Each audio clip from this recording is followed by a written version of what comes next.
Today's guest is Brad Gosse. Brad is a comedian living in Toronto, Canada. He loves to entertain people, whether it be through his jokes or through his books. He started publishing his children's books. I say that in air quotes. In 2019, they are definitely not for children. He's published over 120 dark humor books so far. Over 100 of them are Amazon bestsellers. I'm very excited to have Brad on today. And please remember to subscribe to the Funny Truth podcast, wherever you get your podcasts, and leave us a review. This is Adam J., and you're listening to the Funny Truth podcast. That is the funny truth. You're on Omegle a lot. Do you still do that? Not as much. Omegle shut down, and now there's a couple alternative websites, but they're not as good. Yeah. So I've kind of backed off of that a little bit. I may try it again in the future, but it's one of those things where it's like it's kind of hit and miss. And the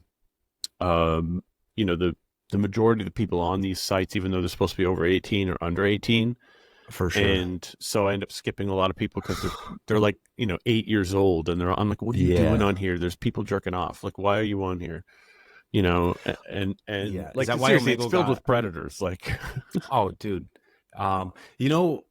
it's interesting to me, just all the stuff that's coming out with predators is like how many people there are that are predators.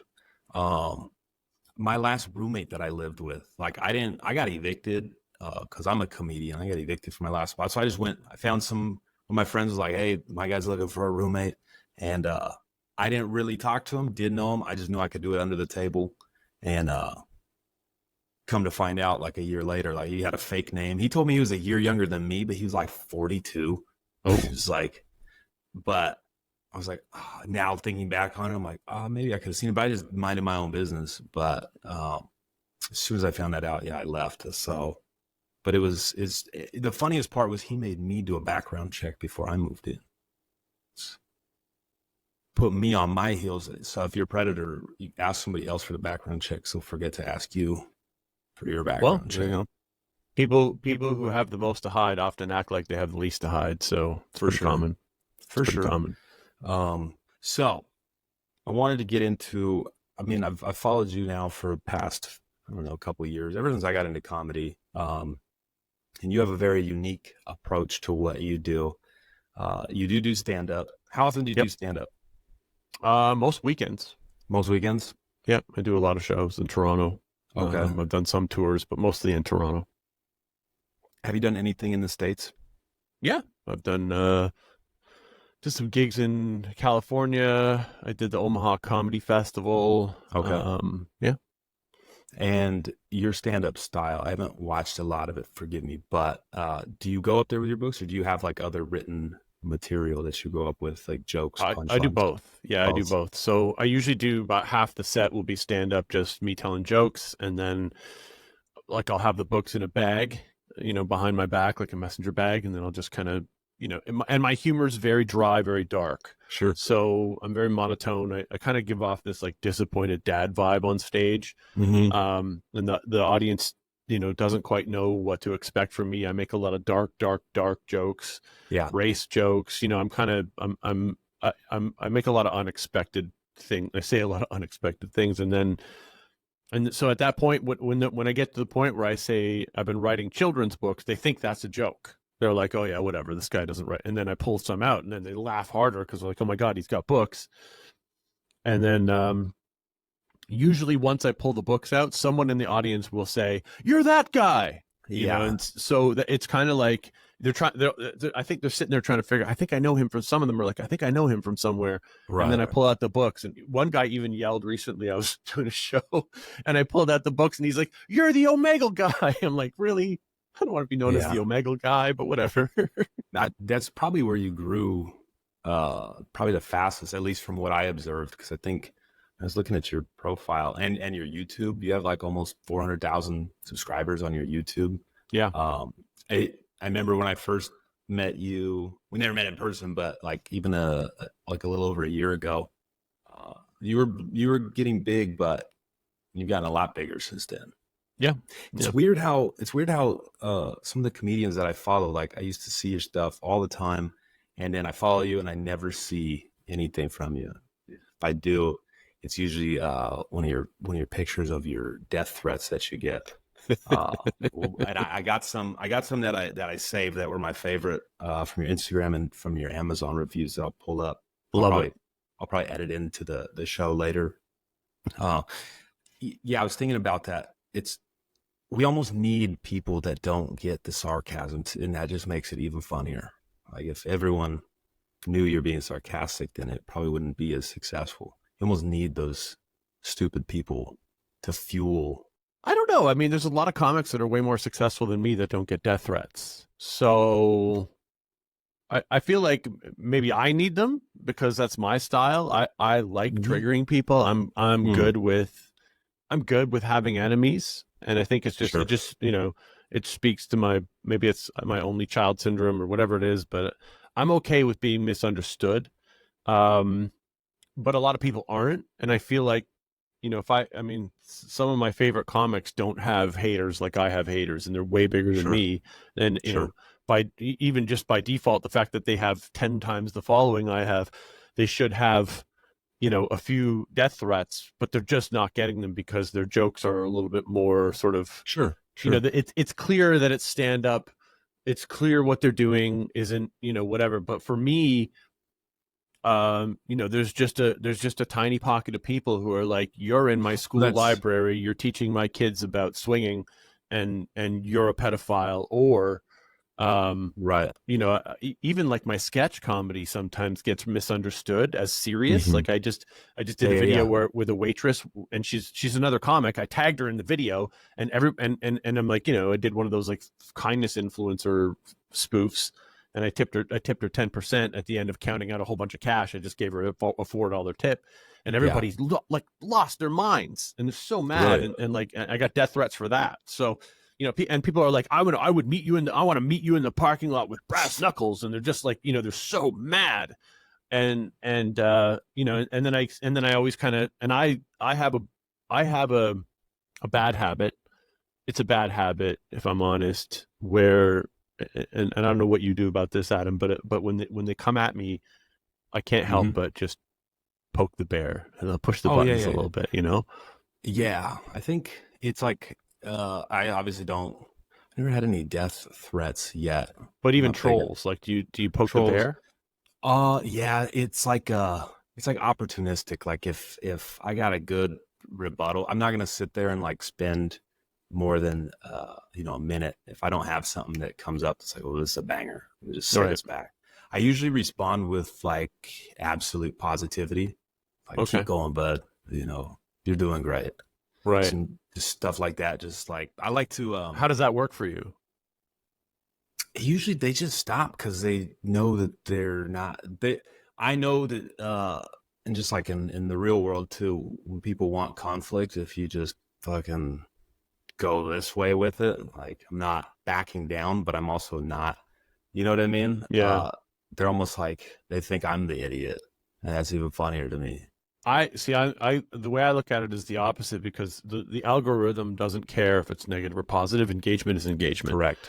If you say something nice to me in my comments and I respond with thanks, fam, or that appreciate you, or whatever, that's the end of the interaction. And even if you're a troll and I say something nice, and that's the end of the interaction. But if I say something mean back to you, like if I treat you like a heckler in the comedy club, which is how I treat trolls, to me, everybody who leaves a negative comment is a heckler. It's no different than someone yelling at me drunk in the club, and I gotta put him in his place and make everybody laugh at him. I do the same thing to the commenters, and that can create like a 50, 60 comment exchange with that person. And what they don't know, and this is like it's kind of a fun secret, but I have an app on my phone, a keyboard app on my phone, filled with canned responses, right? And so I have like because I get it's like the same 10 attacks every time, right? It's like, you're a pedophile. I'm going to hurt you or kill you.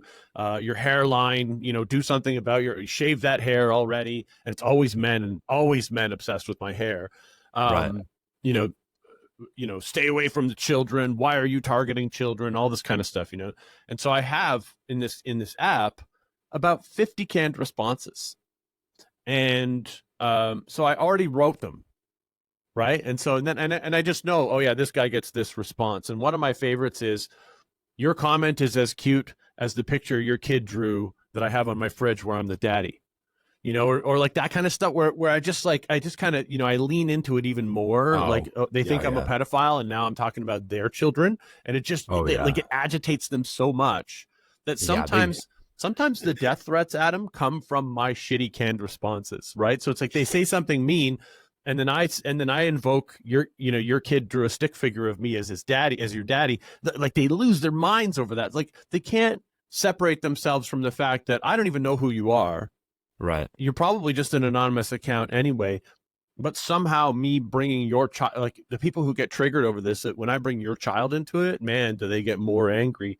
And that's sometimes where the death threats come from. It's not so much the initial. Sometimes it's the initial. I get a lot of death threats from just writing the kids' books. But a lot of the death threats come from my canned responses, like, and they're not like, I mean, dude, it's just like, I could tell you some of them, and it's like, your reactions are as delicate as a snowflake, and and like, I also learned that if I look at your profile and I see like you're pro-Trump, then I'll use words like snowflake or triggered, because I know that's going to piss you off more. Like, I kind of can tell just by looking at your profile who you voted for and what words are going to really piss you off. Right. Yeah. No, I would say I'm really good at doing that. I just avoid it. But thinking about it from your perspective, it's almost like social media rewards you for like not being the bigger person. Yeah, absolutely. In a sense, like, just all the bad habits. Because like, I have had videos in the past where, like, I had a stand-up clip where, you're a comedian, you understand the context. I was on stage, I was doing an open mic in a club, and I was going into this new bit that I'm working on to close the show. And like, the setup was, I said, my friend lost his leg in Afghanistan, and somebody in the crowd like cheered. They like cheered, and I just laughed. I was like, and then I get crushed for like almost the rest of the whole minute. And I had the light, and I was like, all right. And I just like, all right, I'm done. I walked off stage, and I put that clip up, and it did really well. But then people were in the comments like, oh, like, if that shuts you down, then maybe stand-up's not for you. And then like other people would come and attack. I didn't respond to anybody. Other people came to my defense. Were like, you fucking idiot. You don't know that in a comedy club. I was like, oh, there you go. I like that better when you get, because I imagine most of the stuff that you get is more positive, even though you get a lot of stuff that you probably have people that come to your defense in your comment sections as well. A little bit. It's 50-50. A little bit. I get, and it depends on the video. Some videos just get to, like, the algorithm reaches the wrong people. Like that waitress video is all the wrong people. It hit all the boomers who like kindness content, found that video. And because I think the algorithm thought that it was me being nice to a waitress, because the algorithm doesn't know that 10% is a bad tip. So when I do the whole routine of, oh, I heard you're a single mom, you want to take your kids to Disney World, I'm counting out $100 bills, and then I'm like, I'm going to give you a 10% tip today. That's $4. And everybody like I think it just, because I checked and it's like nobody was following me that saw that video. It's got like 5 million views, and it's all boomers that love kindness content. And so when it got to the end, they just lost their minds. So that there's like thousands of comments in there, and they're all negative. They're all like almost, I would say 90% negative. But then they have other videos where it's like all positive. Sure. So you get kind of two different groups. Sure. And each video is different, right? So sometimes you put a video up and the algorithm just shows it to the wrong people. Like I have one book that gets me more death threats than all 150 other books. And it's just like, for some reason, that book triggers men. It's Which Mom book and is Dad's Swinger Party. And for some reason, that book just pisses men off because they hate the idea of sharing their wives. And then somehow they insert themselves into the situation, because people do that. And then they make it about them, and then they get angry. And I love that. Like, I love that it makes people angry, because you're clearly misunderstanding. And it's funny because that book doesn't even sell that well, but it triggers Right. people online. I I'm think I here was for looking it. at that one. Isn't it a bunch of little kids on a swing set? It's the parents on the swing set on the cover, I Yeah, think. yeah. Yeah. I was going through. I was looking for your like books that had the most reviews, um, and then looking for the funniest ones. I think my favorite was I told you it was the Becky the Throat Goat Oh book. yeah, she's got some good reviews. Dude, someone's like, this is not a children's book. Like, no, what? Wow. No. Wow. Write that down, everybody. And like grotesque, gruesome groomers. Like that was like the Yeah. subject of Groomer. the The groomer is my favorite. yeah. And then that was they're not even verified No, they never people are. either, They never bought it. These no, people never. No, no. the most 1-star reviews come from people who didn't buy the book. They saw somebody tweeted, Yeah. and what happens is someone will take my video. This happens all the time, Adam. Someone will take my video from Instagram or TikTok, download it, re-upload it to Twitter with a caption that says, "This guy's reading books to your children in the school library," or "These books are in your school library," and then it triggers the angry, like, ultra right people or whatever, and they go nuts, and then they show up in the review section. They're like, "Monster, get Yeah. the monster," Yeah. and so it's like, and what's funny too is that, like, a book like Becky the Throat Goat, if you were 7 years old and I read you that book, you would have no idea that it was naughty. Right. There's not, like, it's just a book about a female goat with a giant neck. At the end of the Correct. day, that's all it's about, and you don't really know. Like, if you were a kid and I read you that book, you would have to wait several years before you figured out what was really going on in that book, and even then, you might not quite get it. So it's like, I Yeah. would say most of my books are like that. There's a few where it's like, okay, wait a second, mom just needed a second cock. Okay, but like, Yeah. or mom's OnlyFans or something like that. But most of the books are actually designed where if you read them to a child, like all the Mike Hunt books, which are my number one bestsellers, you Right. could read that to a kid and they would just be like, this is boring. Yeah. It reminds me of I was going to an NHL game out here. We just lost our team, but like a couple years ago, I think maybe they were playing the Maple Leafs, maybe. But there was this guy who was like a street performer. And he was doing like all these hockey tricks and stuff, and he was like a very very clean, like, you're like, this is his whole shtick. But he did some jokes and he was like, I think one like reference, you would know he's referencing Viagra if you know what that is, but like obviously doesn't say that, but he's like, and parents, if your kids know what that is, that's on you. It's just something like that. It's like, that's a good way of looking at it. Yeah, because the kid shouldn't understand that. exactly. So yeah, throat goat. If your kid knows what throat goat is, that's maybe more on you.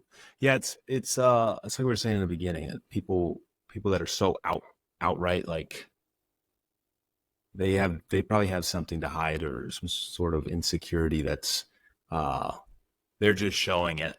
Like I did last summer I went and did I'm from Portland, Oregon originally, if you want to talk about liberal Alt-left shit.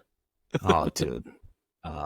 When I started comedy, I think I was in it for maybe 3 or 4 months. I was like, I got to leave this city. I can't. If I want to do this, it's not going to be here. Yeah, you're not allowed to tell most jokes in a place like that.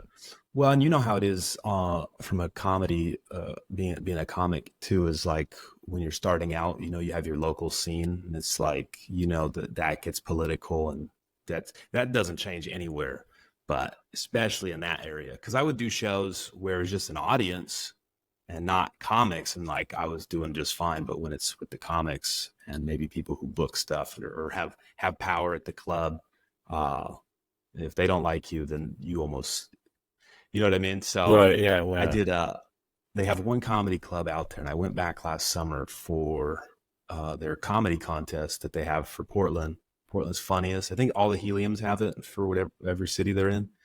And I brought like 50 people, because that's where I'm from. I was actually the guy who's actually from there and brought all these people.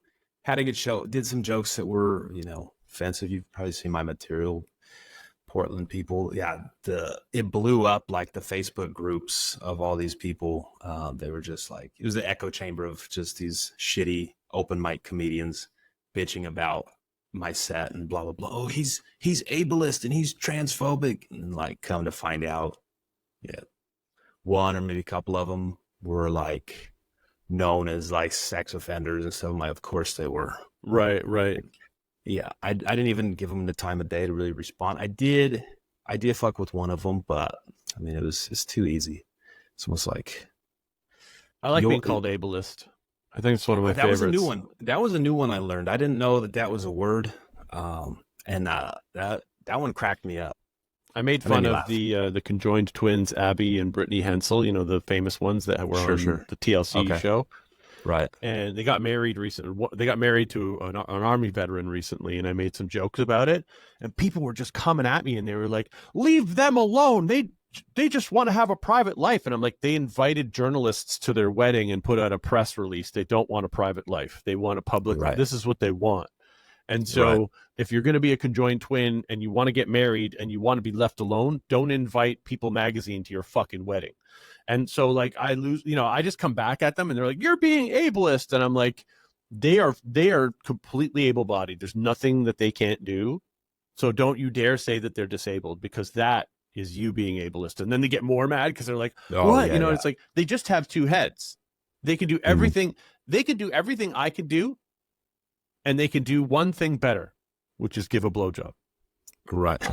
And so you kind of just come at them, you just kind of have to be like, okay, I'm going to turn you into the joke. I'm going to I'm going to put it back on you and say, you're the one who's being discriminatory or whatever. And it's like, but being called ableist is my favorite because I don't really get into it, but whenever I make fun of the conjoined, I have 2 books about conjoined twins. And so I get called ableist all the time.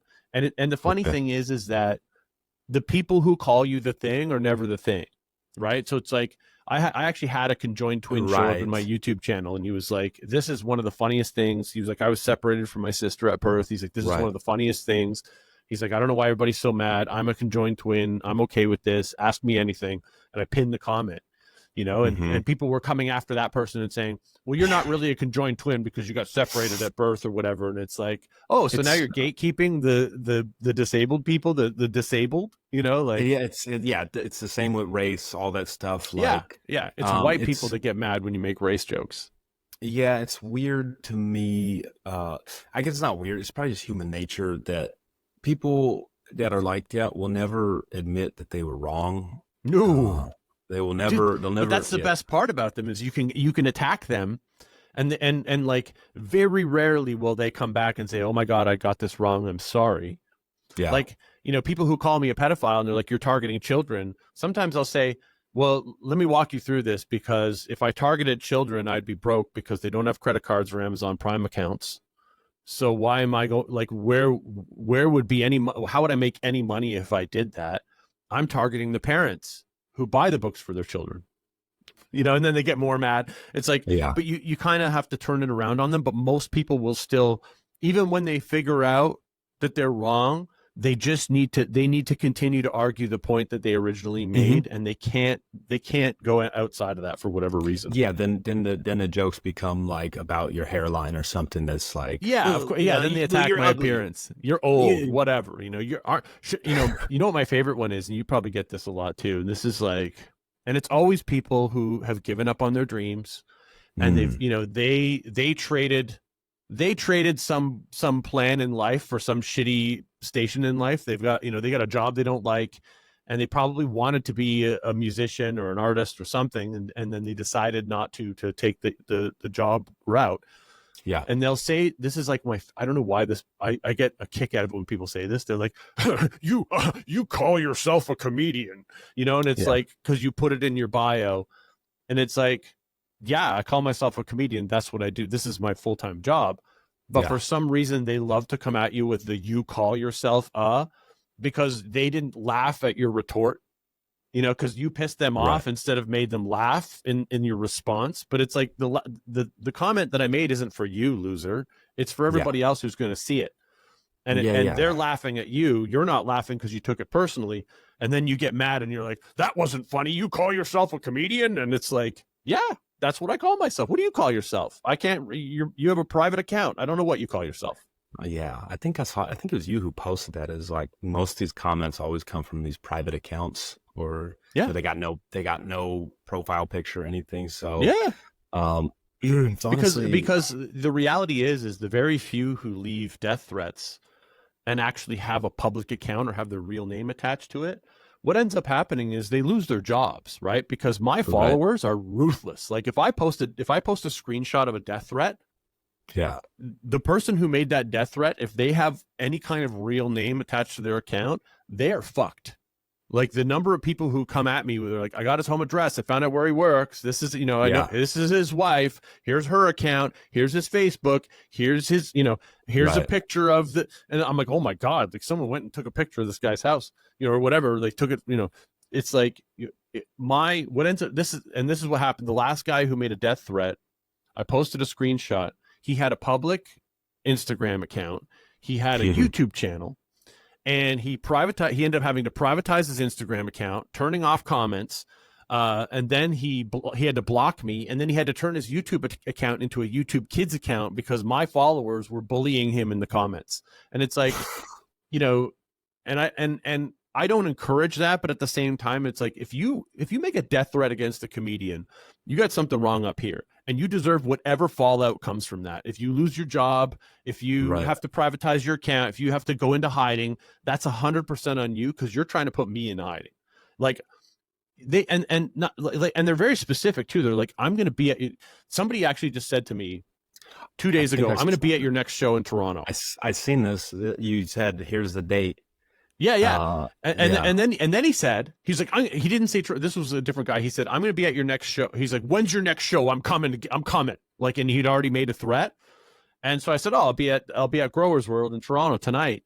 And then he's like, come to Albuquerque. And I'm like, oh, you want me to get on a plane and come and deal with you and you want me to come to your town so you can hurt me? Okay, great. Yeah. Let's do that. Like, like they're like, I'm going to be at your next show, and then they find out where it is, and they're like, well, come to my town.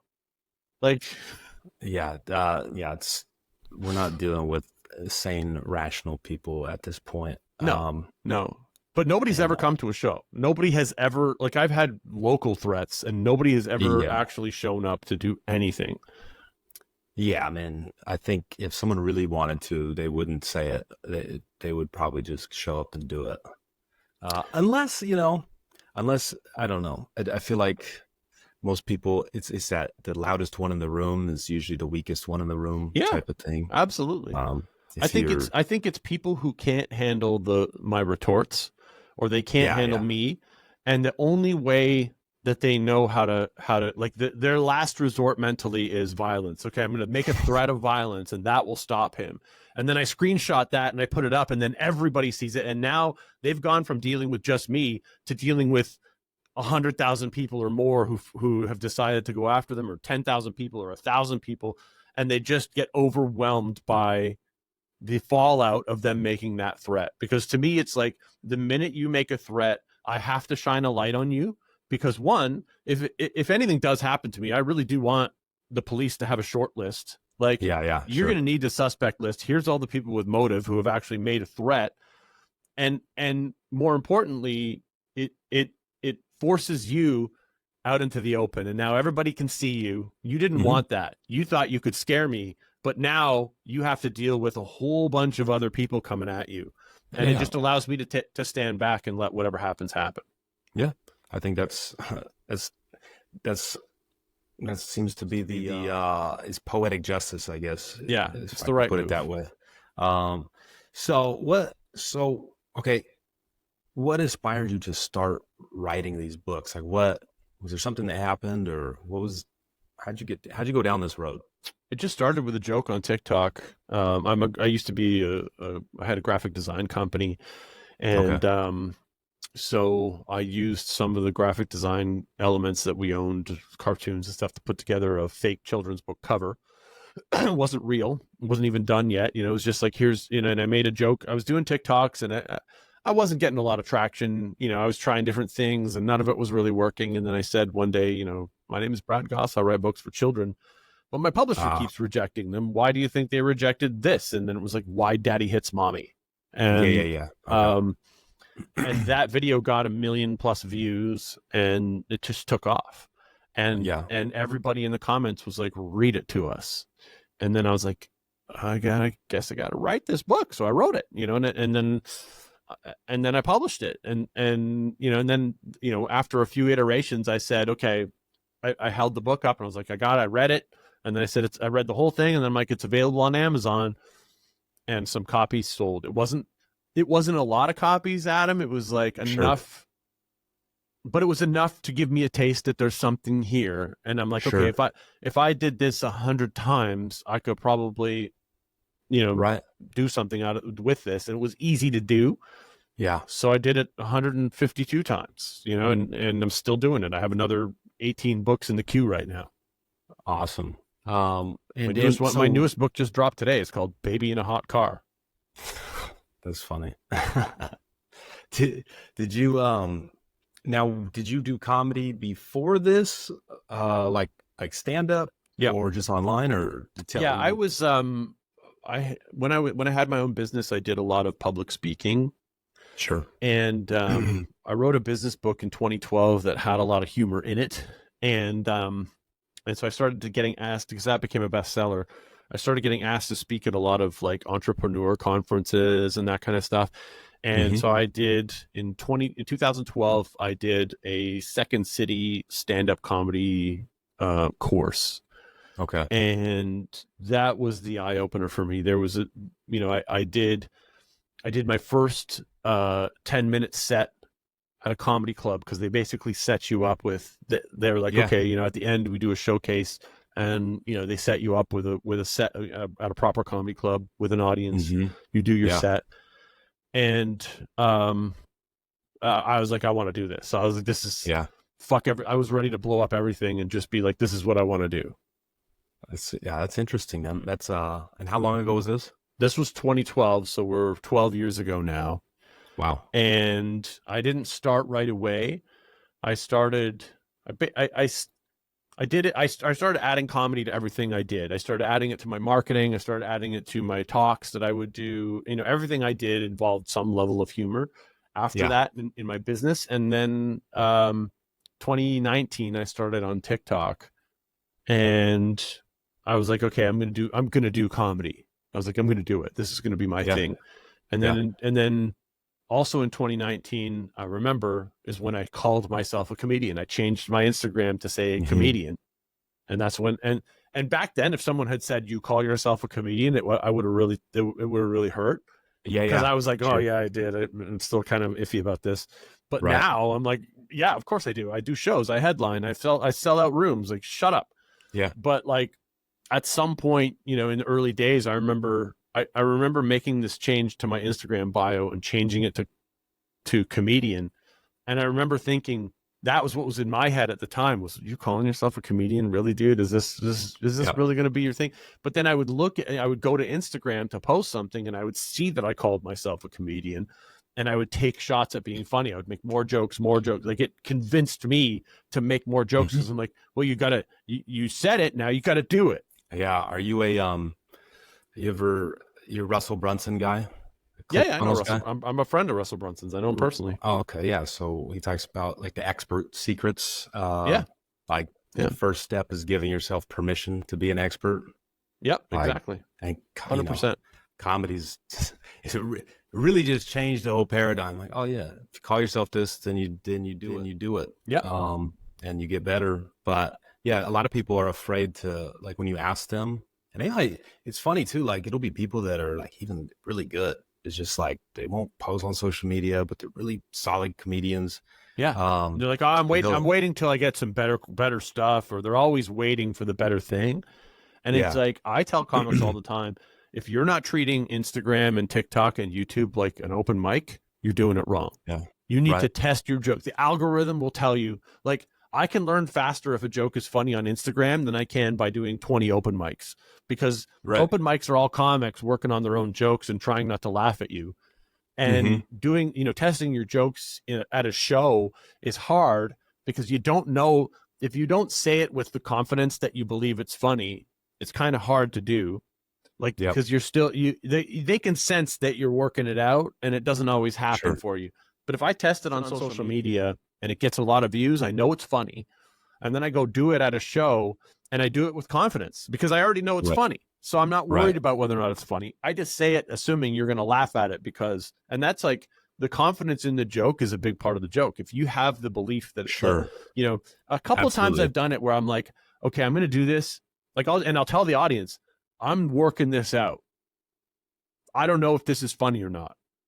But I think it's a good story either way. And then I tell the story and it kills, then it's like, okay, that worked. Because sometimes the joke's too long for social media or whatever. It's like, if you tell a 10-minute story that has funny in it, that's not going to work out so well on Instagram because you're limited to your 1.5 minutes or whatever. So sometimes if you tell them you're working it out, then you kind of give them the permission to see that you're working it out and that it's not polished. And so they're along for the ride. But if you're just testing, it's hard. But man, the algorithm tells you quick. Like it knows. It knows. Yeah, absolutely. And sometimes, that's one thing I've learned more recently is like reposting the same video again. Like I think my most viral stand-up clip was it's like 2 million. And then on the flip side, the first time I posted, I think it was it got like 4,000, but like everyone's like, dude, this is your best joke. This is your best. And then I put it up, at a different club or whatever. And it ended up getting 2 million. And then I put it up again and it like better quality with line feed from the club and like great backdrop and it like 1,000 views. Like it's weird. Sometimes reposting too is like, it's kind of unpredictable. Like it depends on the hashtags that you're using. It depends on the words in the description. It depends on the timing of the joke. So much matters. But you're right about the line feed thing, because if you have, like, I've learned that the more money I spend, whether that's actual spending or it just appears to have been spent, like better quality camera, better, like I did, whenever I like rent a space or pay a camera guy or do, I invest any kind of money into the production, it doesn't do very well. But if it looks like I just threw my fucking phone on the table and filmed it, everybody's like, oh, that's amazing. That's, but like the harder you seem to work on it, or the more budget you put into it, the less interested they seem to be. It's maybe like in the sense of you're just not getting out as many clips at that high of a clip where you could just pull your phone out and start just banging things out. And you can, setting up lighting and like you have a nice studio there, like you can film quality content just from a smartphone. I've done it. I've done like little clips, and then you don't even need a nice background. You could just have a green screen too, like for the TikToks. Yeah, I have a green screen set up here in my basement. I have like my whole space down here is a studio. So I have a red curtain to do stand up. I have a green screen. So I have a red curtain in this corner. I don't know if maybe I can show you. I have like a red curtain in this corner. And then like if I go over here, I've got a green screen. It's all not lit properly, but hey, Google, turn on the green screen. So like it'll take a second for them to come. There you go. So I have like a green screen set up there, a red curtain there, and then this is my regular background here that I just this is like a real background that some people think is a green screen. But I have kind of different corners of my space set up, and I can just move the camera and it's like lit. I have another one. I have the same microphone in the green screen section. I have a stand-up mic on the curtain side. So I have all these different like settings to shoot in, and it makes a big difference if you can just kind of boom, like, okay, go. And now I'm going to spend a whole day making green screen videos. I'm going to spend a whole day on the red curtain. I'm going to spend a whole day here, whatever. Yeah, I think it goes back to the, I was down that Russell Brunson type of like ClickFunnels rabbit hole with all that stuff. Like when we talk about videos being popular, is like the hook is super important. And I've gone back and learned like, how can I make my social media, what can I do? The hook, the first 3 seconds, like, and again, oftentimes it seems it needs to be something controversial.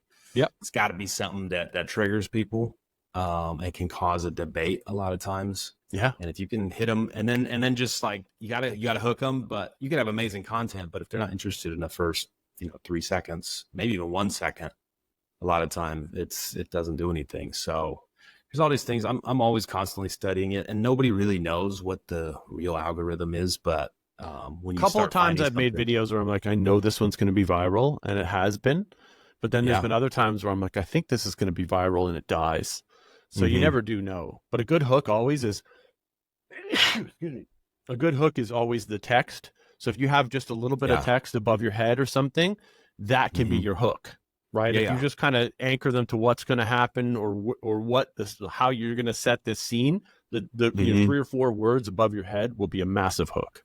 Absolutely. Yeah. I've gone back and studied a lot of that. And I try and add that stuff in, and it's good to, and then a call to action afterwards, like, oh, follow me, or, oh, like if you're trying to sell tickets to a show, you put that as your call to action, or whatever you want somebody to do, putting it in there and treating it a lot like a business. I never do calls to action. I shouldn't say never, but I almost never do calls to action, because the algorithm hates calls to action. Do you know why? Because people leave. So if I say, click the link in my bio. Yeah, if you're doing that, but like if you're looking for like followers or subscribers. Yeah, I've learned if I say follow me, it can hurt the numbers. I do it sometimes, but it's rare because I've learned that I think the algorithm hears you saying follow me because they're transcribing everything, they're pulling it all out. And if you have a call to action, that video loses algorithm points, right? It's like, okay, this is a thirst trap. He's trying to get people to follow him. He's trying to get likes, like this video if, or whatever. Any of that kind of stuff will hurt your numbers. Yeah, it could. I would rather just put like a little button that says follow, with an arrow or something. I don't do it, but that's what I've been putting in. I invested in like getting it for all the platforms, just like at the end of a video, just put it in there. Yeah. But that's if I'm going for a follow or I'm trying to build subscribers or something. That's not always the case. Right. It just depends. Or I think a lot of the advice for social media or podcasting too, it all comes from like the business side. Like, oh, you need to niche into, if you're going to do, luxury real estate, or you're going to be this type of insurance sales or some sort of like boring business. Like, there's endless advice for that, but there's not really a lot of stuff for like a comedian to grow. But really, comedy can, like you said, you used it in your business. Like it's almost just another element. Like I see musicians and people and other things like using comedy is like, it's almost like it's just a good skill to have. Yeah, of course. It's great for your marketing. I mean, the best commercials are the funny commercials. Right. And it's usually insurance. Insurance always has the best commercials because it's so fucking boring. Yeah. You got to make it funny. That's what I used to do. That's where I came from. I have almost a similar background to how I got into comedy as you did, almost verbatim.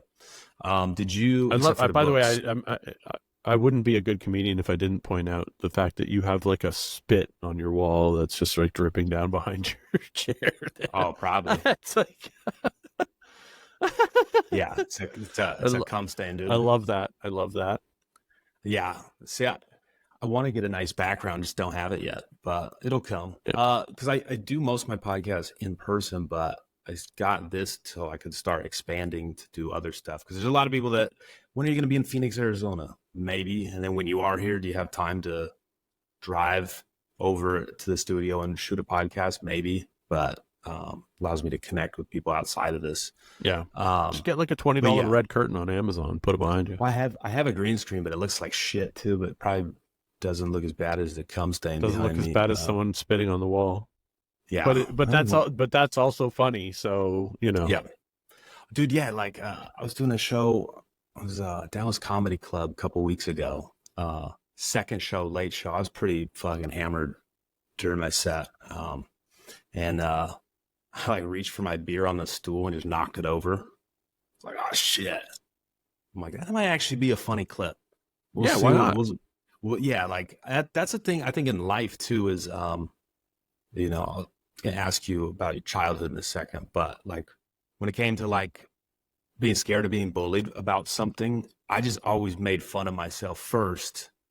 Like learn that life hack early on. Like, oh, if I just call myself out, and people would be like, no, it's okay. It's actually not that bad.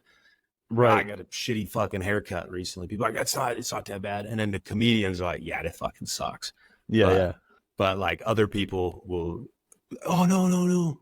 But so your childhood, were you the class clown growing up? Were you the funny kid? What was that like? Yeah, I spent a lot of time in the principal's office. I spent a lot of time suspended, a lot of suspensions. Yeah. I was, I was an only child, so, all the cliches that go along with it, I was kind of, I didn't have the best social skills, but I was good at making people laugh, and I liked that because I was alone a lot of the time. Sure. I'm still, as a 50-year-old man, an attention seeker. Sure. So I've learned to not care if it's positive or negative, because I've learned that just helps my career. But as a kid, it was always positive attention seeking. So I always was the class clown because I loved making the other kids laugh, and I loved being the funny guy. And I didn't mind if it got me in trouble, because it got me, it helped me to climb a social ladder as a kid. So I was a heavy class clown. And I was also lucky because most of the time I was raised by my mom, single mom, and she was a pretty like progressive parent in the way where like she didn't yell at me if I got in trouble. Oh, she kind of just let me get in trouble. And it was like, it was like, he's a young boy. He's going to get in trouble. He's going to get suspended. So the first couple times I came home with that letter, don't come back for 4 days, I was like, oh shit, and then my mom was like, whatever. And I remember thinking, okay, this is different. So she just let me challenge authority. She let me get in trouble. I think she was smart enough to know that, if you force a kid into a box where they're scared of the teacher, scared of the principal, they're going to live a miserable life. You're going to live a life of people pleasing. And I think she realized that I wasn't that kid. And so she just let me be the kid that I was, which has led me to be a man child. And it's totally worked for me. I've figured out the right place for me to be a man child, and it just works. So I was really lucky because I had all the ingredients that allowed me to be the class clown. Yeah. And it was like, and they would always do things to me. Like I remember I was 6'5" in grades. I was 6'4" in grade 7, and I'm 6'5" now. So when I was in 7th grade, and I hated sports, but they so desperately wanted me to join the basketball team. I went to an all-white school, or mostly white school, and they were like, join the basketball team because these other schools are coming, and they got these black kids and they're way better than us, so like we need the tallest kids to learn how to play basketball. And they begged me to join the basketball team, and I hated sports. But I was also the class clown. And I was like, these teachers that don't like me are kissing my ass and begging me to join the basketball team. So I was like, okay, I'll join the basketball team. And I played a couple games, and I was okay. I needed to learn. I definitely didn't know how to play, so I had to learn. But I was pretty good because I was closer to the net than most kids. Yeah. And at that age too, I mean. Yeah, I was taller than almost everyone in my school. Yeah. And I remember, it was my history teacher. His name was Mr. Manzuck. And he was the basketball coach, but he was also an asshole teacher. He was just the worst teacher. And so I was a bitch in his class. Like I don't wish me on anybody, on any teacher. And and he I remember he begged me to join the basketball team. I joined the basketball team. And then he somehow got it in his head that I liked it, but I didn't like it. I was not into it. I wasn't having a good time. I didn't even like changing. Like, I didn't even like bringing a change of clothes to school and getting into a pair of shorts to fucking go and play basketball. Right. And so one day I was being a class clown, and he made this huge mistake. Huge mistake. He was like, in front of the whole class, he was like, if you keep acting like that, you're going to get kicked off the basketball team. And I was like, I quit. Just like that. I was like, I quit the basketball team. And the look on his face, dude, and I knew, because I knew he desperately wanted me on the team. Yeah. And he thought he was like, oh, now he's into sports. I'm going to use the sports against him. And I just blew it up right in front of him. And like, you know, I learned at an early age, if you're always willing to take your toys and go home, you can win everything. And so I was just like, I quit the basketball team right here and now. I will not be at tonight's game. And the look on his face, he sent me to the principal's office. The principal and the vice principal sat me down and begged me not to quit the team.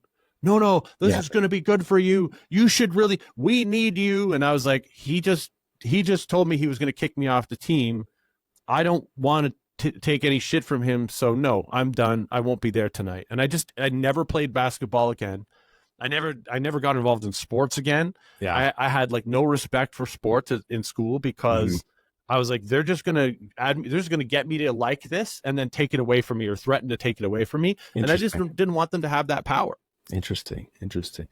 Again, man, I've like almost very similar path. I had two parents, but like, I'm glad because I was a class clown, but I'm like glad that my parents, maybe were more strict to me and I had like sports as a thing because I was a fuck off dude. Like it was like school was so easy. It was so boring and it was way more fun to hang out with like the idiot kids and do stupid shit. Like I had way more fun with that. When it was like a smart class, I had to actually like learn then I wouldn't be as much of a troublemaker, but man, I feel bad for some of those substitute teachers that I was like the mastermind of like getting other people to do things that, like sometimes I would do the dirty work, but I devised like master plans to just do some stupid shit. Right. And nobody remembers any of the other bullshit, but sports maybe kept me, because now I look at school, it's kind of bullshit, but I mean, you do need to learn to read and fucking not be an idiot. But yeah, I was like, I still have nightmares now as a 30-year-old, like of me being back in high school. I'm like, I'm not doing this fucking homework again.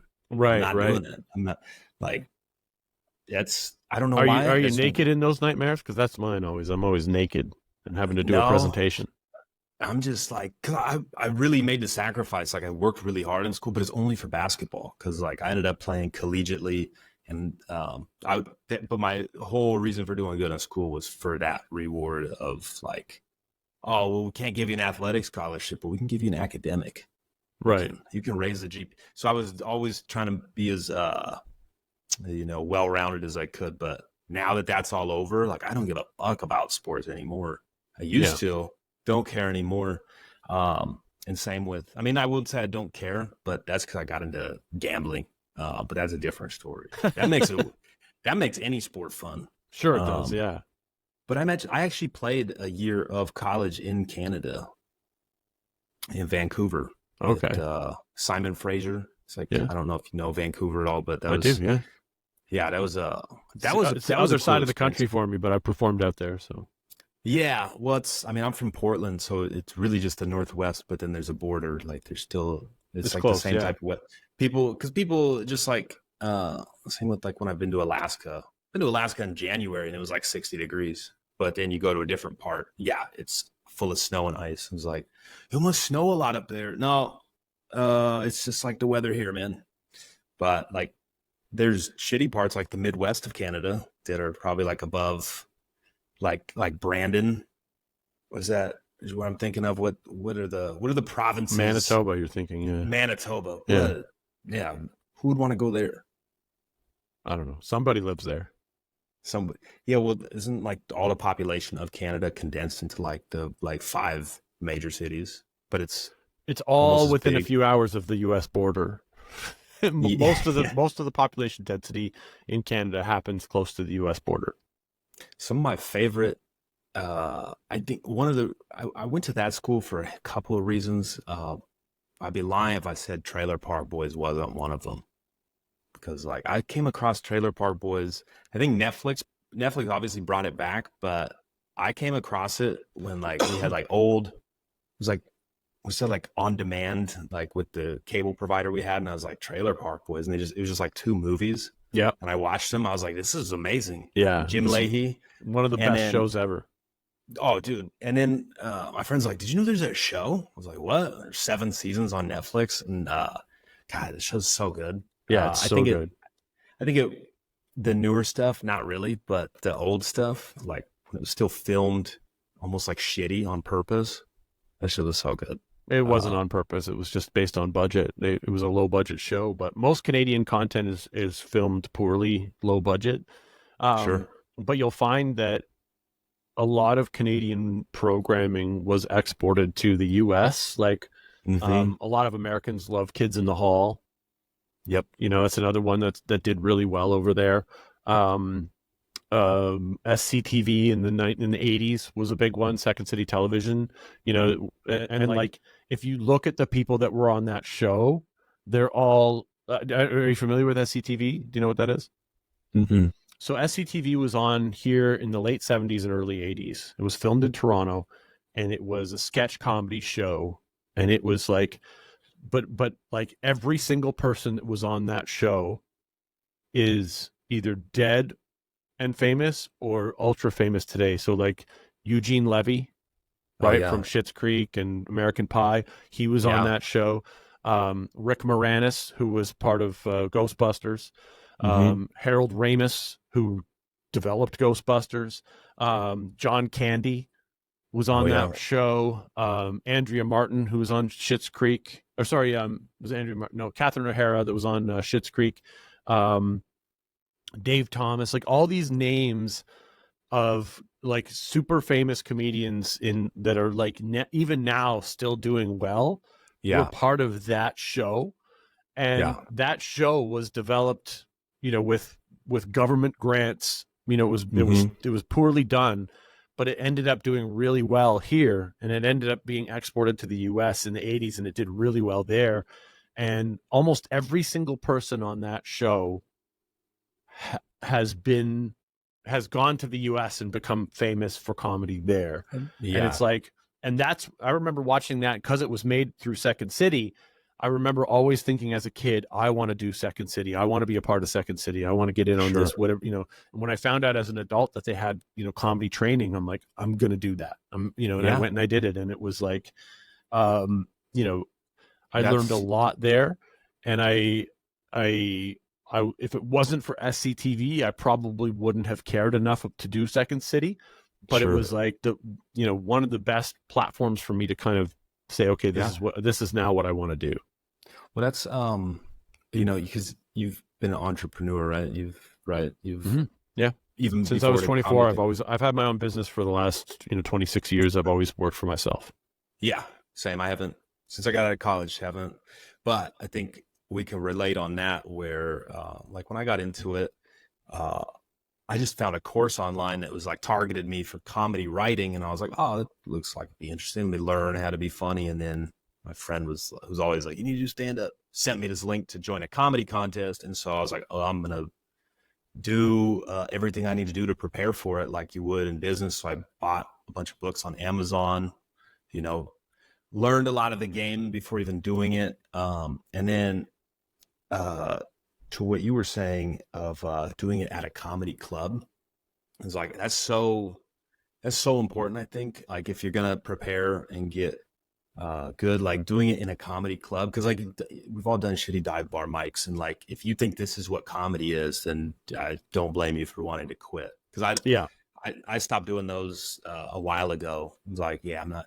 But when I did my first set, and obviously it's shit now if I compared it to where I've grown, but getting those first laughs in that comedy club was like a drug. And I was like, you're either addicted to it from day one or you're not.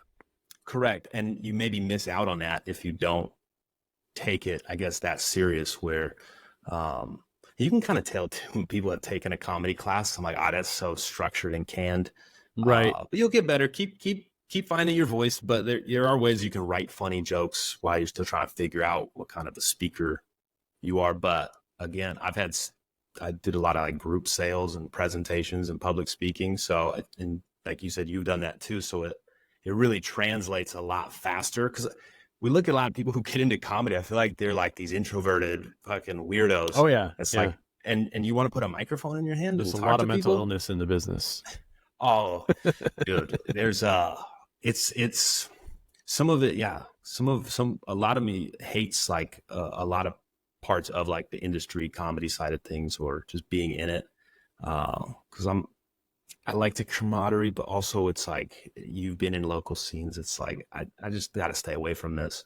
It's like, Yeah, high school. it's both. I've met a lot of comics that I love working with, and I do other Yeah. stuff with, you know, and I do projects with, and then I've met a lot of Yeah. comics where I'm like, you know, this 5 minutes backstage with you is killing me, and like, you know, just talking to you or you talking at me is driving me crazy, Oh, and I wonder, you know, how some of them are even in the business, but then you find out it's like, you know, and then they go up on stage and they're just trauma dumping. They're telling, it's like, you know, you can't recover from telling the audience you attempted suicide, right? Like if you go up there and you're like, I tried to kill myself, they are not going to laugh at anything you say. They're, you know, you will not recover from telling them you have clinical depression. You will not, you know, like, don't be that person where you feel the need to tell them your horrible stories. Like, that's not going to get you any sympathy, and it's not going to help you tell jokes later.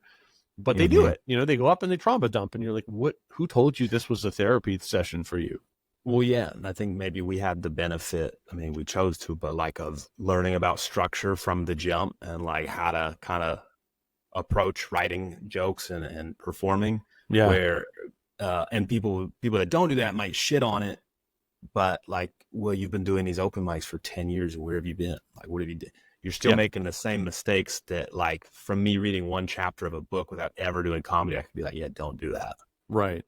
My favorite is and I see a lot of people do this, especially, and I don't host shows, so it's easy for me to pick on hosts, but like, I see a lot of hosts who are way too nice to the audience, and they're like, you know, pleaser. Give yourselves a round of applause for coming to the, you know, it's so, thank you so much for being here. You guys are a really great crowd. The fucking crowd hates that shit, right? Yeah. Like, if you come out and I do this, you know, my stand up is, I come out with this shitty energy, and I give you the feeling that I don't want to be here, and I fucking hate every single one of you in the audience. And I do the opposite. Like, I'll say, you know, I just want to say I've done a lot of shows, you know, in Toronto over the last year, and they think I'm going to say something nice, you know, because like, you know, the thing people always go, you guys are a really great crowd, and I'll just say, I just want to say you are the ugliest crowd I've had in over a year, and they love it. Like, they don't want their asses kissed. They want to be roasted. They want to be treated with a little bit of discontent. They want to feel like he doesn't want to be here and he doesn't like us. And that is, to them, that's like more unpredictable, more fun, more edgy, versus the placating, the kiss in the ass, the thanks for supporting live comedy, everybody. That doesn't fucking work, man. Like, you can ask for applause and get it, but the crowd is, you're losing the crowd every time you kind of play that game. And if you go the opposite direction, they don't expect that. And especially if the host is doing that, if the host is being super ass kissy with the audience, and then I come out and I'm just like my favorite thing to do when I come out is I just grab the mic and I kind of hold it in my hand. I put my hand on the mic stand and I just look around the room and I just breathe this huge sigh, like, you know, and I look at them like, you fucking losers, and they love it. Like, I don't even have to say anything. They start laughing. If you just look at them like, I hate you. Yeah. Did I do? I did a lot of that too. That doesn't work in public speaking, but it works in comedy. I learned that from one of the books or courses I took on comedy. Like, go up and like, you see people make that mistake all the time where they will come up and grab the mic and feel like they have to start filling up the room with words. Less is more. Silence is amazing, dude. Silence is your best friend. And if you can get them laughing before you even say anything, like, I already know I got them. Like, and I usually open with like an opener. That's like a one-liner. I'll cycle through them, but if I got you laughing on the setup, it's not funny at all, then I know it's gonna be we're gonna have a good show. my favorite opening thing, and I do it almost every show, and even if you know it's coming, you don't it still hits. Is I do the sigh, I look at the audience with discontent, and then I just look at one. I pick one person, and I just point at them, and I pause for another 5 or 6 seconds, and then I go smash, smash, pass, smash, and then I'll stop on somebody and I'll ask them a question, some random question like, "How old are you?" You know, and if they're too young, I'll say pass. You know, or you know, I'll say, you know, you ever kiss your dad on the lips? You know, or like ask them random weird questions. And it's like, it looks like crowd work, but it's just me. And I'm honestly doing the smash pass. Like, I'm just like, you know, but I'll sometimes smash on a guy and it'll throw people off, you know, or whatever. Like, or, you know, or I'll see a really good looking girl and I'll pass, you know, and like, you know, some bridesmaid, you know what I mean? And, you know, they're there for some party and I just, you know, like, and they love it. And it's like, you kind of win the audience over by just being completely crass and weird. But that works so well for me. Is this like, I pause for like 20 seconds before I start talking, and then I smash past the audience and they love it. Yeah. And I think, you know, for maybe guys like yourself, myself, we're not people pleasers. We're that, it might work for some other people. And I can see like why people like other styles, because there's a lot of people who fucking hate my comedy. I know there are people who hate your comedy, but that's fine. I think, but there's people who hate Jim Gaffigan, and he's the most vanilla comic. You know what I mean? There's people who hate Jerry Seinfeld. You know, he just made a movie about cereal. Like, you know, there's like, every comic has people who love them and people who hate them. Mm-hmm. And if you're, you know, but I feel like the more you try to please everybody, the less effective it goes. It's like being a politician. That's not going to work in comedy. Yo, you gotta ruffle some feathers, but some people, maybe they don't do it as much, but you might not hear about them. You know, they're not that popular, but you know, like, do you like it? Do you like a groan? Like, do you like when the audience groans at a joke? Yeah, me too. I think that's a special kind of comic. If you like the groan, then you're going to do well. If you can't handle the groans, you're going to have a hard time. But because the groans is actually like, I thought that was funny, but I'm afraid to laugh at it, or I don't quite know how to react to this because everybody's looking at me. But the groan to me is like, because I will make fun of them for groaning. They'll groan, and then I'll be like, oh, you know, I'll groan back at them like, oh, you know, like, and I think if you can handle a groan, you're going to be fine in this business. That's I've had one instance in particular. Like, I have some material that gets that, but they had me do a roast battle, and you know, roast battle, that's more of an urban sport. But we're doing it in like this really nice area in Chandler, Arizona. It's all white people, and it's like a fundraiser for some kids' leukemia. And you know, and they put me up against this fat black lady, and she wears like a bonnet and shit. And I called her Harriet Tubman. And nobody laughed, dude. I was like, oh my God, get the fuck out of here. I was like, if we were downtown right now, that shit would crush. Yeah. But since and people are like, I don't think you can say that. But because you're white and you made fun of a black person, it's almost impossible to recover from that. But it's fucking hilarious. Oh, dude, I loved it. Did you post that clip? Did you post? No, I didn't get the film. I asked the dude for the film. He never gave it to me. Oh my God. I feel like, yeah, it was one of those things where you should find a way, because that's so funny. You should find a way to like if I were in your shoes, what I would do is I would repackage the joke, and I would go use AI like Midjourney or some shit, and I would create some pictures, random pictures, but I would prompt it to make an overweight black lady with a bonnet is one of the pictures, and then I would say, this is me randomly reacting to AI pictures of people. And then roast like 3 or 4 people, but then just when that black lady shows up in the AI pictures, you just be like, Harriet Tubman, and then just move on. Like, I think it would be fun to repackage that joke in a way where it's just like, you could just do it at your desk, make it a clip, and upload it and see what happens. Because did you see the Kevin Hart Mark Twain prize on Netflix? Are we talking about the joke that someone made of it? Or... Well, there was a bunch of jokes, but one of them was, and it was the guy who made the joke. He came out and he said he was I can't remember his name, but he was the black comic that had to walk out with the cane because he's had a couple strokes. Okay, Sinbad.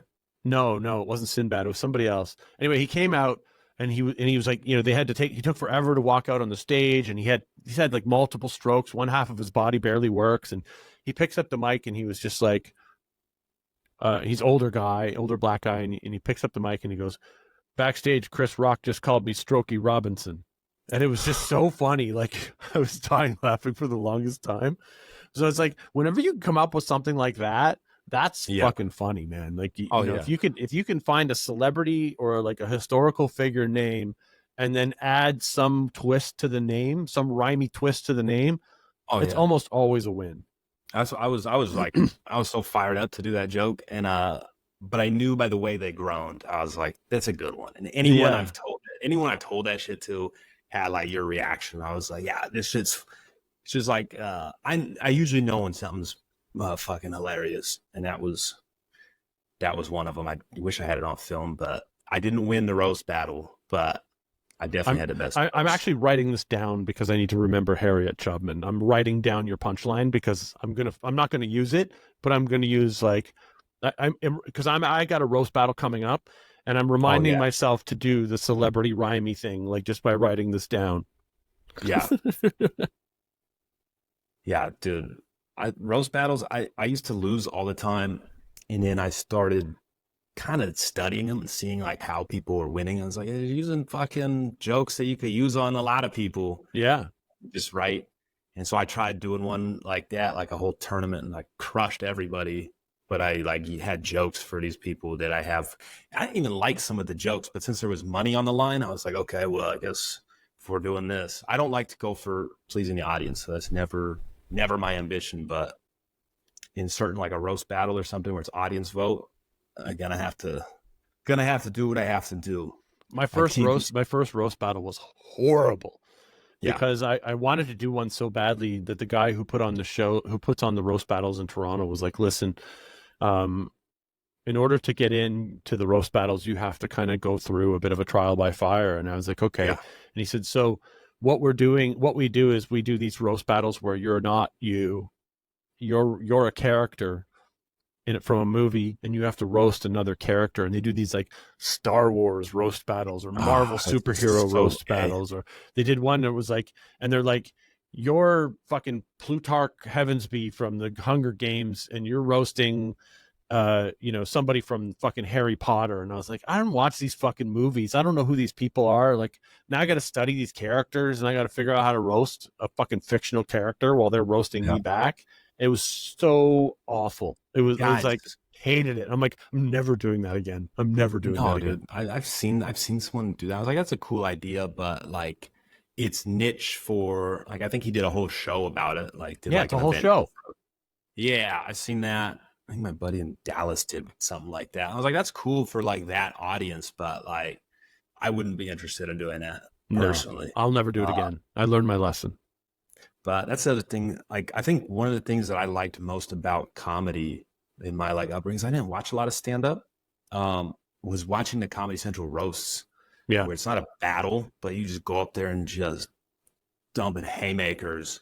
But usually it's like people, there's a few strangers, but usually it's like people that are your friends that like, that's what I would get caught up doing early in roast battles. I would know this person and I would just go to the depths to find some shit about them. And like the audience doesn't know anything about this person. The person knows it was a zinger, but nobody else really gets it. But becomes the premise of the joke, right? Like, I was helping another comic write some roasts one night, a friend of mine, and he had to roast this girl, this female comic, and I went to her Instagram and I saw that she had just come back from a trip to Vietnam with her husband, and I was like, because nobody would know this, so you just start with the premise where she just, so I said, I said, why don't you try this joke? He didn't even use it, but I would have totally used it. I said, Allie just came back from a trip to Vietnam where she got to meet her grandfather's second family from the war.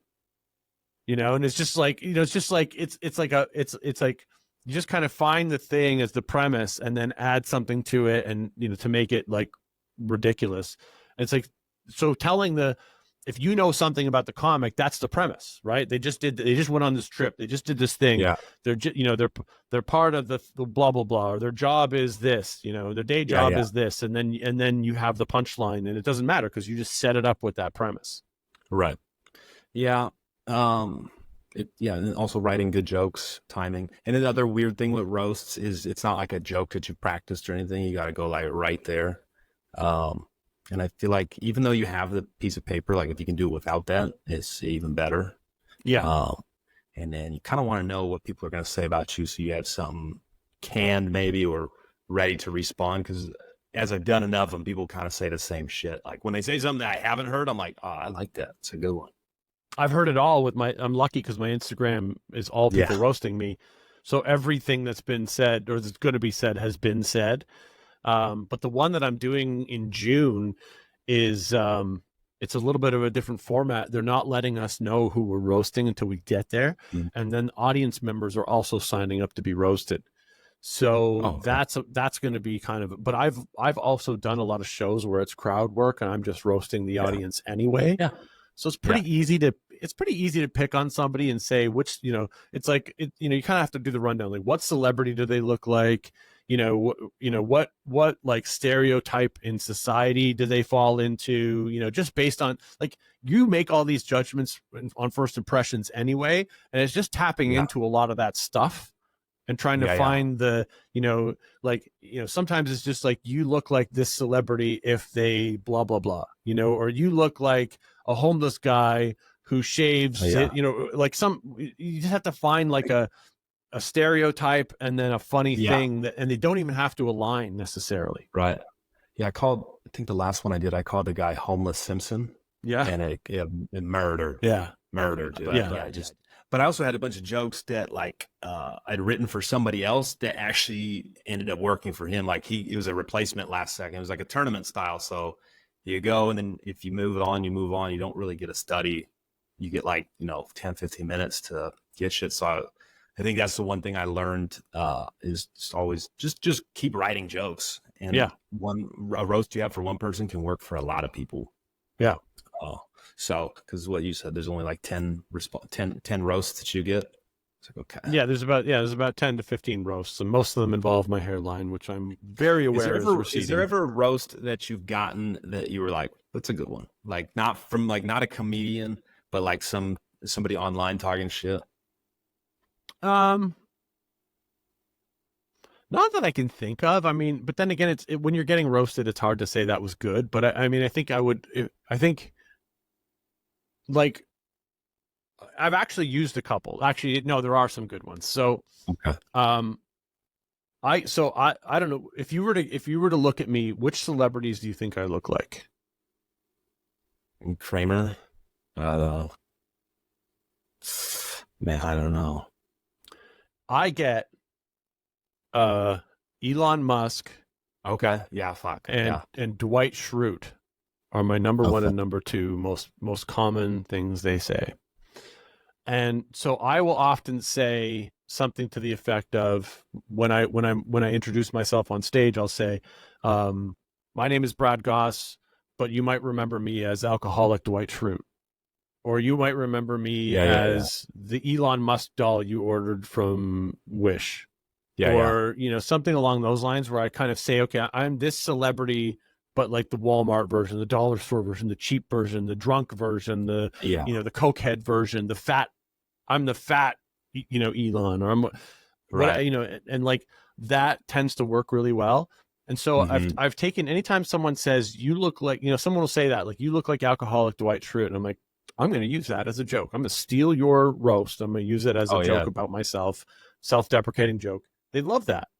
So yeah, those ones, the you look like this celebrity, but like a shittier version, or like if he was never famous, or you look like Elon Musk if he never made any money. Like, okay, I like that. That's a good joke, right? So those ones have worked for me. Okay. Yeah, I think. Yeah, I'm trying to think. I've had a few that I was like, wow, that's a good one. That made me laugh. Someone said something like, it's always the edgy comedians. Why are the edgy comedians always so pointy? So he could pop balloons with his chin or something. I was like, that's pretty funny. Right. and Like I've I been would called a say, witch. if I were roasting you, I would say you look like Andrew Schultz went to prison. I've gotten Wish version, Andrew Schultz. That Yeah. one pretty common, probably because my mustache. Um, But you have a but similar face shape and you have the hair color, and so you kind of have all the elements. But yeah, then it's like, okay, what, how do we make it edgier? yeah, by edging. Um, Yeah. okay, so you got a Kickstarter Yep. promotion going. I was checking it out. So it's, what is it? It's a compilation of. It's 101 of my best-selling books in one hardcover. There's like 6 days left as of today on the Kickstarter. I'm 2/3 of the way to the goal. We'll see if we actually hit it. But I've done a few Kickstarters in the past that were successful, so I'm hoping this one tips at 30K is my goal. I'm up to about it's Canadian dollars. I'm up to 20K right now. I think it's So going to go. what does that mean for someone who's dumb like me? It's like to actually, okay, Kickstarter's like, if I get this much, then I will do this project, right? Is that Yeah, how because it is? it's so for me to put this hardcover book together is about a month of work. Sure. Most of my books take a day. Yeah. So for me to sit down and put together and lay out 101 books in one hardcover, it's going to be like 320 pages. It's going to take about a month to put that together, lay it all out, typeset everything, set it all up. And that's me doing that work. And so often what I'll do with a Kickstarter, like my last Kickstarter was a card game that I did with another comedian named Jay Rainville. And I remember that. I remember you did that. yeah, it was called Identity War.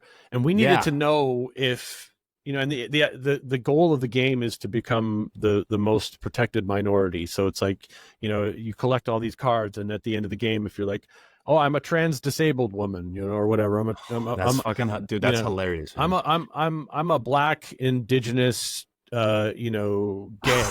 Okay, it's actually so funny. Yeah. Did you guys come out with them? Did you actually do it? Yeah. We created the game, and so the way we did it on Kickstarter was because you got to print these things en masse. You can't be like, I think this is funny, I'm going to print 2,000 copies of this card game and fill my basement with inventory to find out nobody wants it. So you do a Kickstarter and you get pre-orders, right? And so you can say, okay, so with this book, it's like, if I sell $30,000 worth of this book, I know, because a month of my time is worth a minimum of 30. So if I can reach that goal, then I know, okay, I have at least this much sold. So then I can maybe print 2 or 3 times as many copies, or I can print that number of copies, but then I can also republish that book with a different cover on Amazon or whatever. Yeah. It's now I know enough people want it that it's worth the work. And the great news is, if it doesn't get successful, everybody gets their money back. Right. It's like a show that didn't sell enough tickets. Everybody just gets their money back. And okay, we tried, So it's just one of those things where it's like, I want to know if it's worth the work. And that's how I figure it out is I'm going to do a pre-order campaign on Kickstarter. If enough people order it, I'll do the work. And how long have you been running that campaign? Because I was checking it out. You look like you're almost, like you said, like 2/3 of the way there. It's a 30-day campaign. Okay. So there's a week left. So, I'm 3 weeks in and I'm 2/3 funded. But what happens is you kind of get the most in the first few days and in the last few days. And in the middle, right now, I'm still kind of in the middle. You won't see as much. But over the next few days, you'll see I'm going to be pushing more and more videos out about it. I'm going to be talking about it more. I'm going to be kind of really like, pushing hard on the gas pedal of I'm going to do some book reads and then say this is part of my Kickstarter, whatever. So I'll push it. I'll do more live stuff, over the next few days. And you really, on the last like 72 hours, you'll see, it'll either take off or it won't. And it's like, for me, it's like, it's so funny because a lot of people, especially with all the negativity I've been getting lately, they're like, I hope your Kickstarter fails. And I'm like, I'm okay with it failing because it tells me not to do the work. Like, I would be more upset if I did the work and it failed than because putting the Kickstarter together is basically me mocking up a couple pages, mocking up a cover, and showing you what this could look like if I do the work, but not doing the work, right? It takes 2 days to put the Kickstarter together. It takes 30 days to put the book together. I'd rather do the 2 days of work and find out nobody wants it than do the whole thing and find out nobody wants it. Right. So, like, well, I'm okay either way. That's like what I learned about, because I've written a few books for Amazon, and you have too. obviously, did you write books before these books that you put out? Like, Yeah. others more, maybe I did more a business serious book in books? 2012. Yeah. Right. So one of the things, and it doesn't have to be a book, but when you're trying to write a book, you need to go do homework on what is not being written about that people want to know, by reading reviews. And that's how you basically write your book. Yeah. So, and then in that sense, you don't write this whole fucking book or make this whole product, or like you said, print or spend all this money buying all this shit just to know that nobody wants it. Yeah, exactly. We'll put it in the show notes, put everything. I'll make sure that there's a link for everyone to go and check out your page, where to find you. The book is called Bukkake. Of course it is. Of course it's Bukkake. It's Bukkake. But really appreciate you coming on. It was fun. Yeah, it was learning fun. a little bit more about how you've grown into being a comedian and where you're at right now. And we'll see how things progress, man. But thanks again for coming on. Thanks for having me. Yeah. Listening to this episode with my guest, Brad Gosse. If you haven't yet, please subscribe to the Funny Truth podcast wherever you get your podcasts and leave us a review. I'm Adam J., and you've just listened to another episode of the Funny Truth podcast. That is the funny truth.